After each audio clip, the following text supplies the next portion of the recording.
ఇంటికొచ్చే pension ఇప్పుడు పెన్షన్లు మొదటి రోజునే అసలు ఎవరితో సంబంధం లేకుండా 97% పూర్తి చేసేసాం సంతృప్తినిచ్చింది. ఇది చంద్రబాబు గారు చెప్తున్నటువంటి మాట.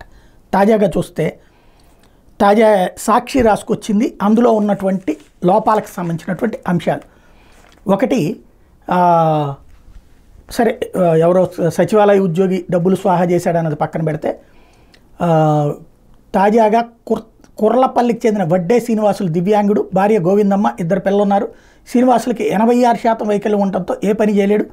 భార్య గోవిందమ్మ కంకర కొట్టి కుటుంబాన్ని పోషిస్తుంది. వాళ్ళకి పెన్షన్ ఆపేశారు. వైఎస్ఆర్సీపీ అన్న పేరుతో అతను సూసైడ్ అటెంప్ట్ చేశాడు. అదే సందర్భంలో చాలా చోట్ల పెన్షన్లు ఇళ్ల దగ్గరికి వెళ్తేనేమో పార్టీ వాళ్ళందరూ కలిసి వెళ్ళి ఇస్తున్నారు.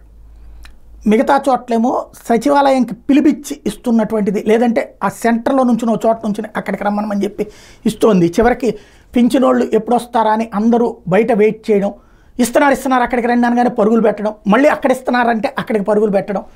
ఓ రకంగా ఇంతకుముందు ఆత్మగౌరవంతో ఆ పెన్షన్ తీసుకునేవాళ్ళు. ఇంట్లో కూర్చుంటే పొద్దున్నే వాలంటీర్ ఇంటికి వచ్చి ఇచ్చిపోయేవాడు. ఆ స్టేజ్ నుంచి పరుగులు పెట్టి తీసుకోవాల్సినటువంటి పరిస్థితి రావడం అన్నటువంటిది కరెక్ట్ కాదు. ఒక్కసారి ఆలోచించుకోవాల్సినటువంటి విషయం. ఓట్లు వేయలేదని ఒక చోట పింఛన్లు ఆపేశారని పొంగనూరు దగ్గర మీర్జేపల్లికి చెందిన చెన్నమ్మ, రామమ్మ, అమరక్క, మునెమ్మ, గంగమ్మ, సరస్వతి అనే దళిత మహిళలకి పింఛన్ నిలిపేశారు అన్నటువంటిది ఇందులో వన్ ఆఫ్ ద పార్ట్.